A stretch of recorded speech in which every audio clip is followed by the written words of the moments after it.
Closed captioning for Lakeland Currents is supported by the Minnesota Department of Commerce, Telecommunications Access Minnesota, and Nisswa Tax Service. Nisswa Tax Service, tax preparation for businesses and individuals. Across from City Hall in Nisswa and online at nisswatax.com. Hello again, everyone, and welcome to Lakeland Currents. Glad to have you with us this evening.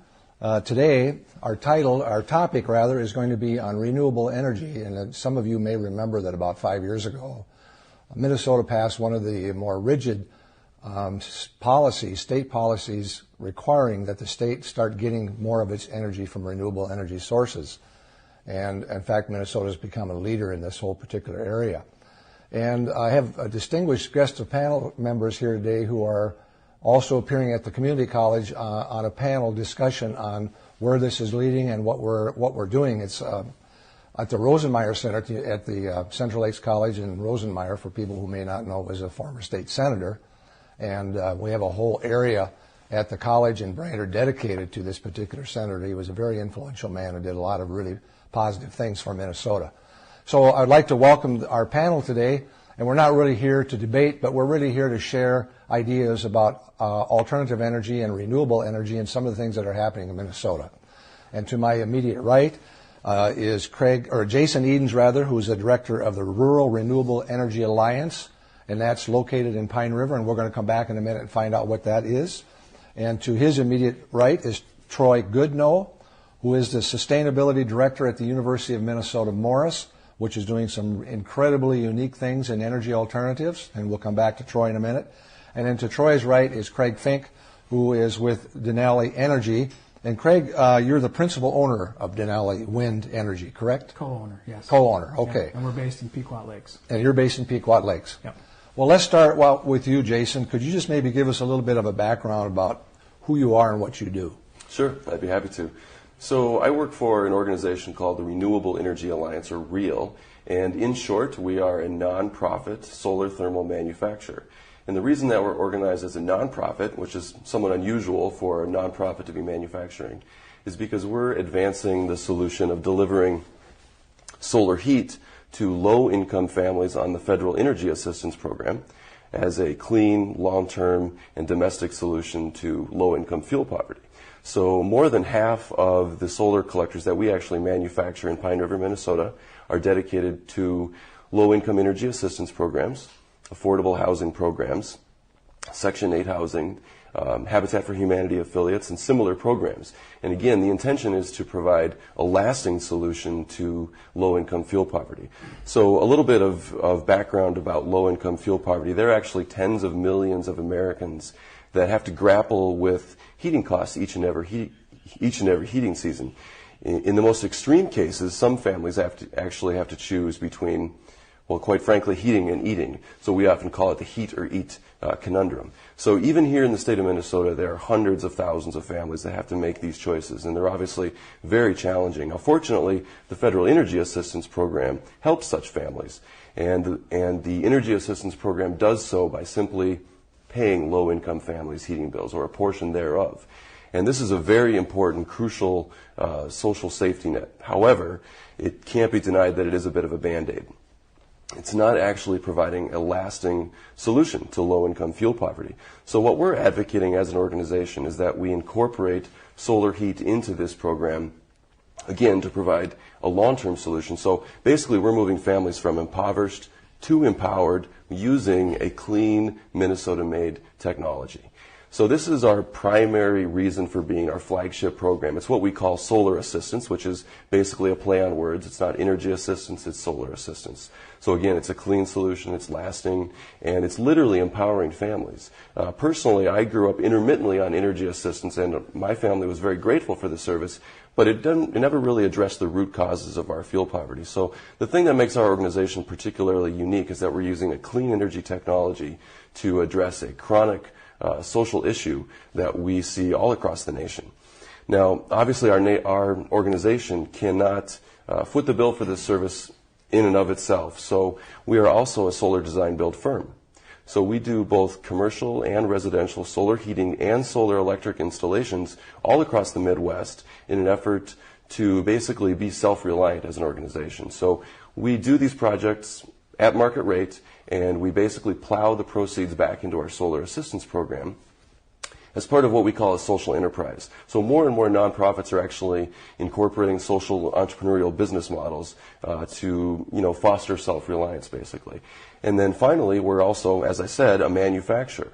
And although most of the product that we make is dedicated for low-income applications, we also distribute the product and use the product ourselves nationwide. So we have a network of dealer installers across the country that essentially purchase our product, use it for, fostering energy security elsewhere in the nation. And that also helps our organization continue to provide this nationally unique and innovative solution for low-income fuel poverty.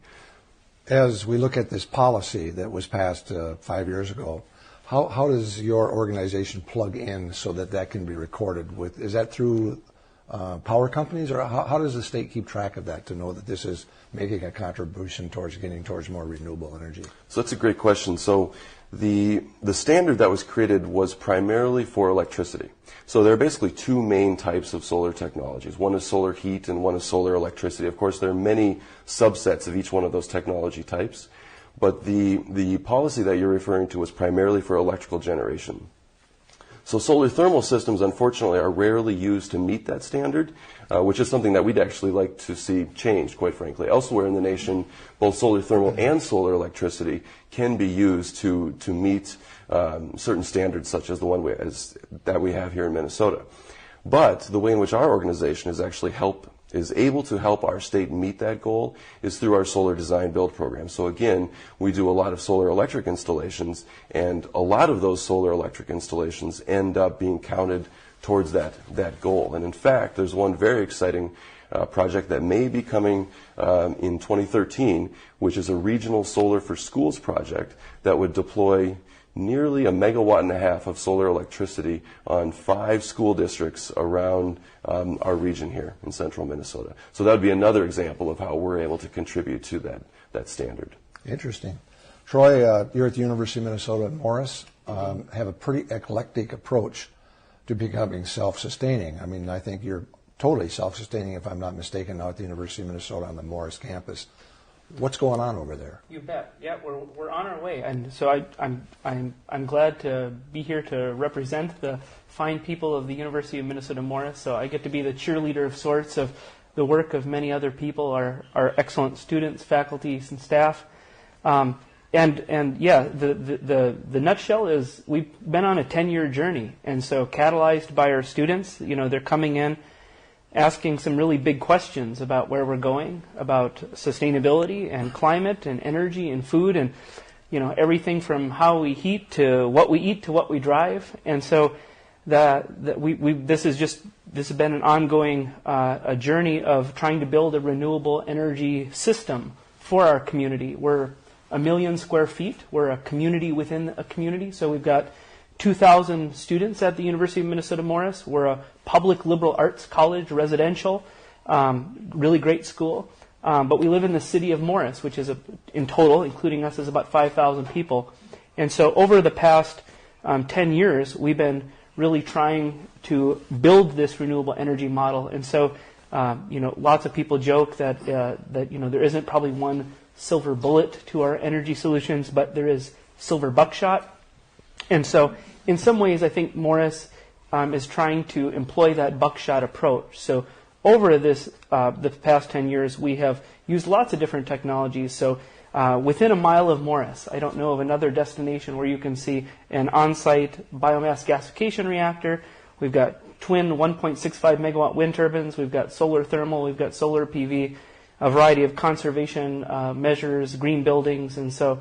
So our goal is kind of to produce more energy than we consume, and in many ways we're doing that now. What is your major source, or is it balanced?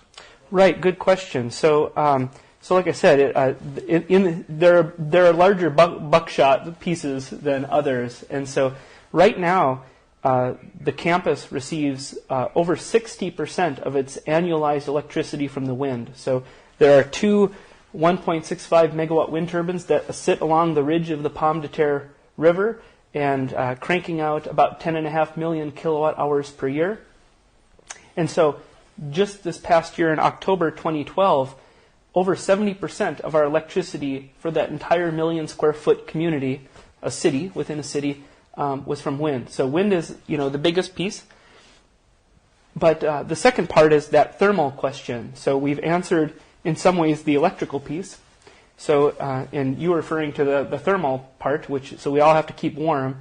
And so one of the ways we're keeping warm is we have an on-site biomass gasification reactor. And so basically a heating plant, and it employs a particular old technology called gasification. And we're using primarily corn cobs. And so the goal for that system is to run corn cobs and other agricultural residues through the reactor to offset our traditional natural gas usage. And so each year we're growing the amount, as our experience grows with the system, our goal is to keep growing that system and the amount of material that goes through there to eventually offset 70% of our traditional fossil fuel. So we're kind of on that road. So when we expect that by 2015 that 70% of our entire fossil fuel or our entire heating load will be displaced with agricultural residues. So are you selling some of this energy back through the wind generation back to the power companies? Yeah, that's exactly right. So right now the campus, those two turbines, and so I should say, the first turbine, which was erected in 2005. Is that the one to the east of the campus or to the northeast? Oh man, because I know there are two over there. It is to the north. Okay, but directionally challenged. Are they basically the same size power-wise? They are. Yes, they are. Yeah. So the one to the north was actually put up with the first large-scale 1.65 megawatt wind turbine put up at a public university in the United States, and that was put up at the University of Minnesota West Central Research and Outreach Center, or West Rock. And so there are several throughout the state. They're part of the University of Minnesota. And so they put that turbine up, and they're doing some really interesting experiments with that turbine. And we take electricity from that turbine. Morris put a second turbine up just a little bit down the ridge. And so together we take as much electricity as we can from both of those turbines. And so what that amounts to is both of those turbines churn out about 10.5 million kilowatt hours a year. The Morris campus uses about 8.5 million kilowatt hours per year, which is about 2 million, if I've done my math right. 2 million kilowatt hours per year is what's left over. What's left over. So that's sold back to the power companies. We're producing more energy than we consume. Now, was this long-term planning done in conjunction with the city of Morris, or is it pretty much been a university initiative? Yeah. It's really been a community effort. And so the chancellor of our university, Jackie Johnson, one of the phrases she uses is she talks about the Green Prairie Alliance. And so we're really fortunate that in the city of Morris we have the West Central Research and Outreach Center, we have the campus, we have a USDA Federal Soils Laboratory, and so those scientific groups are working together, but we also have a really great partner in the city of Morris who, in the instance of the second wind turbine, essentially has leased us land for the next 100 years to produce power there. And so that should be enough. So we expect those turbines to last at least 25 years or more. I can't imagine them not lasting that long. And the other really exciting thing in this big conversation is we know what we're going to be paying for electricity for the next 25 years. So by the time my 5-year-old's in college, we'll still know what we're paying per kilowatt hour. So lots of transformation.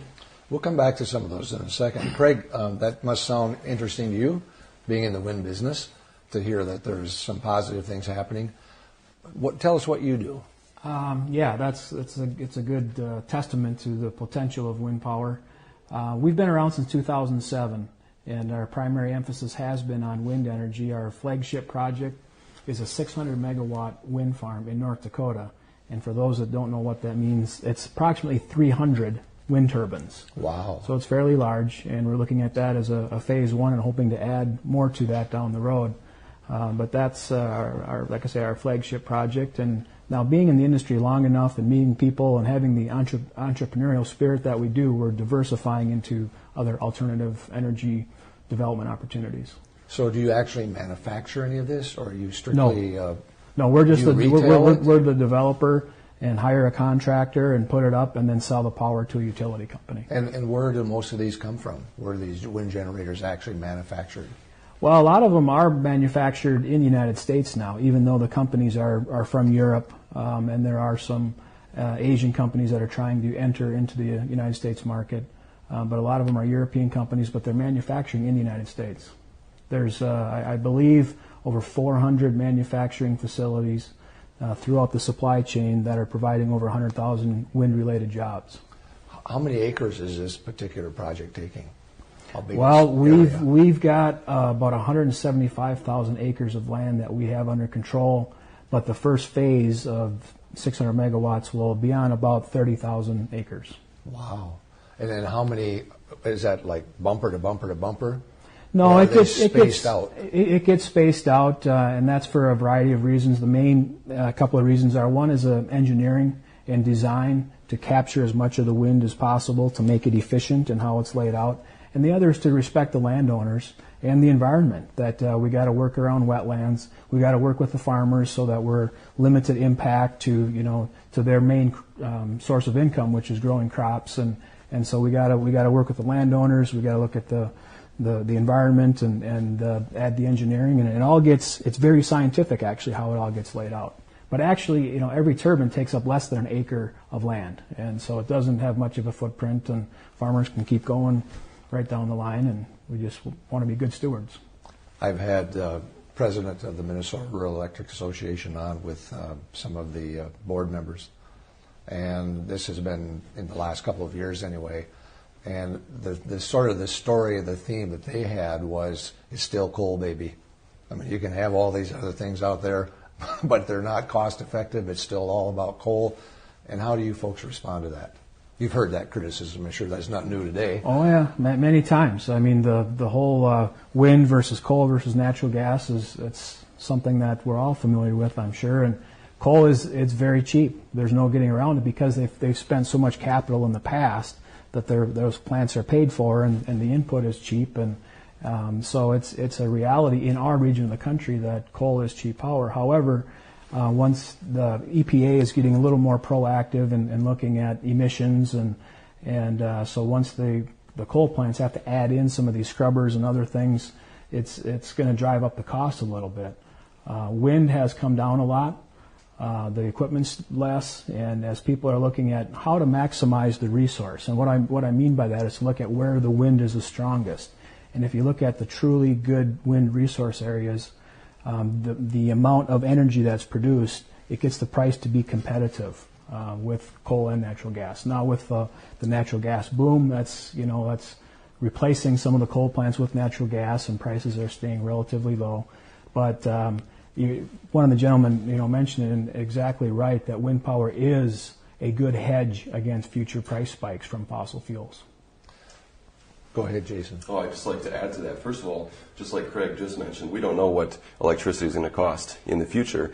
And to say that coal is actually less expensive than renewables is a little bit misleading, in that oil and gas and coal are actually quite heavily subsidized.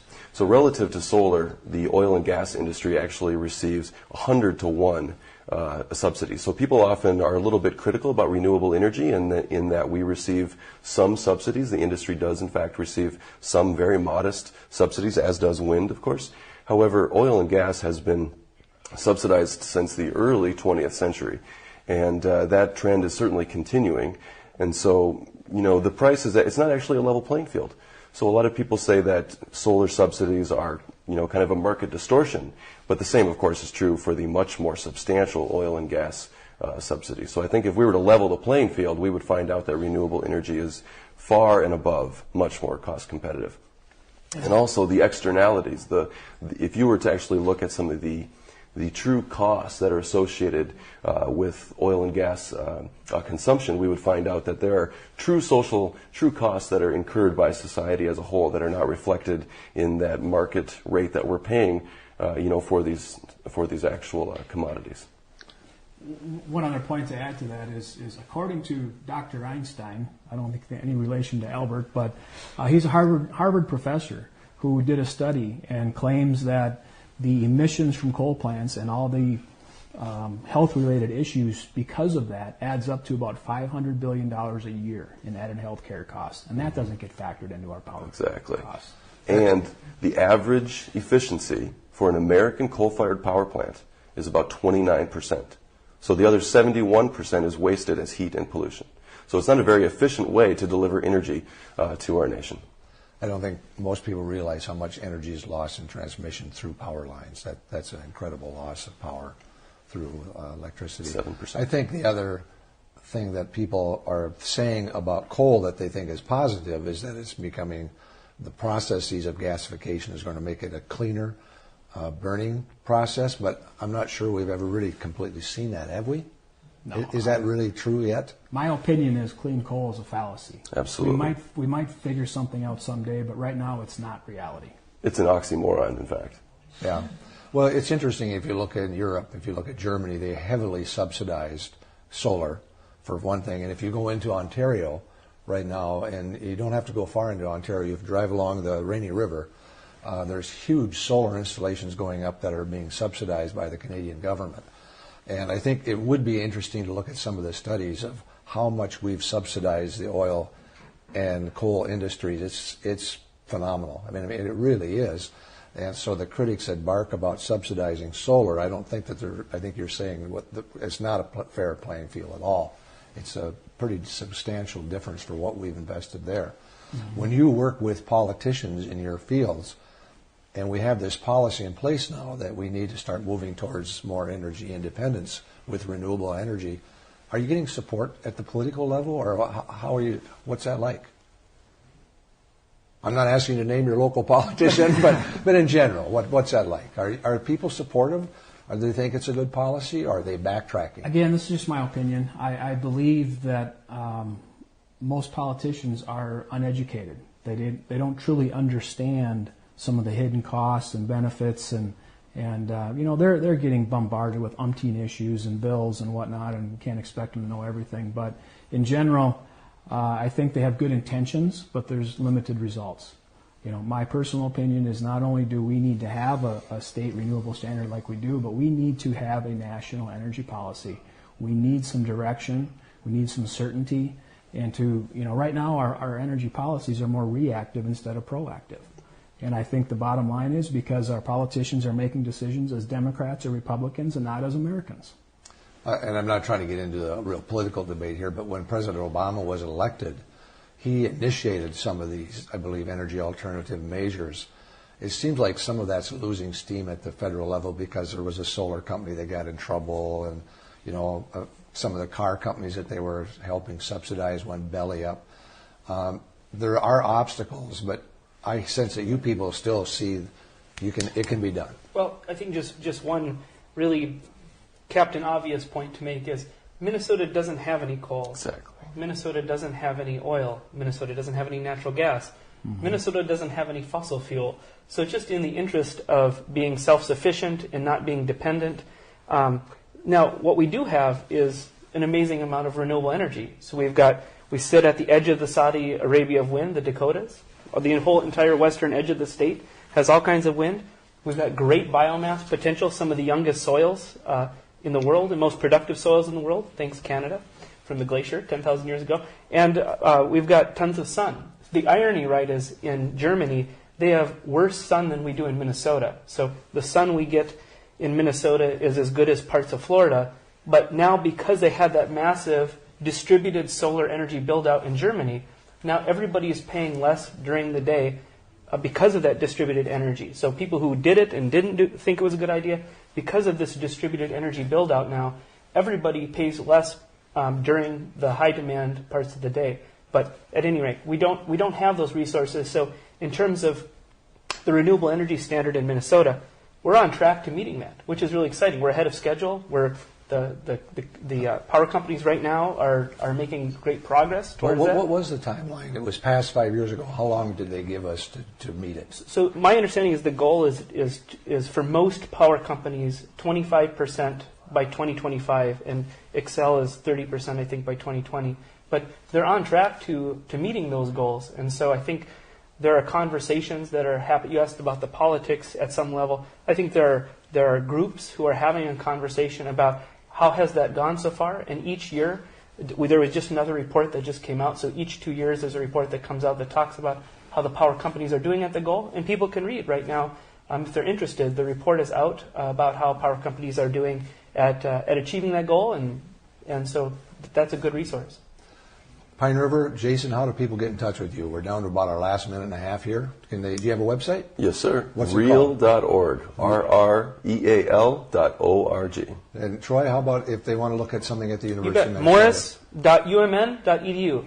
Morris.umn for University of Minnesota.edu. And Craig, do you have a website? Yes, it's Denali Companies. That's DENALICOMPANIES.com. DenaliCompanies.com. And are you all involved in some level of lobbying for your industries, lobbying for what you do? Do you do that sort of thing at all? No? My business has taken me to Washington, D.C. several times. Okay, so Craig does, Troy doesn't, Jason?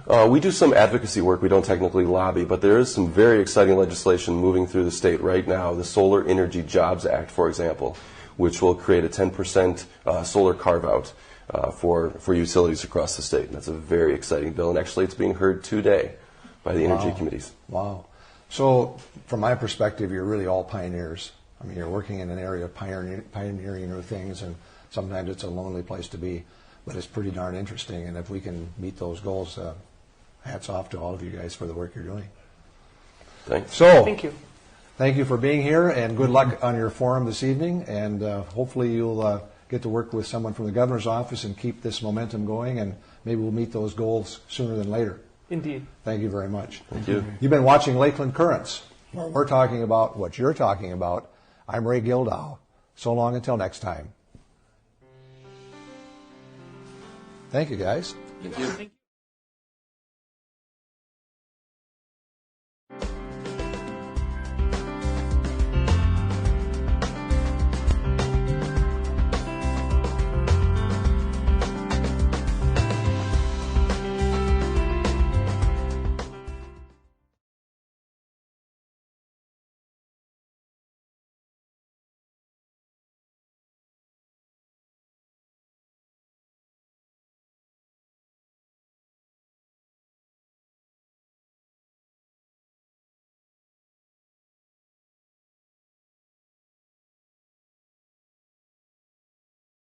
And you and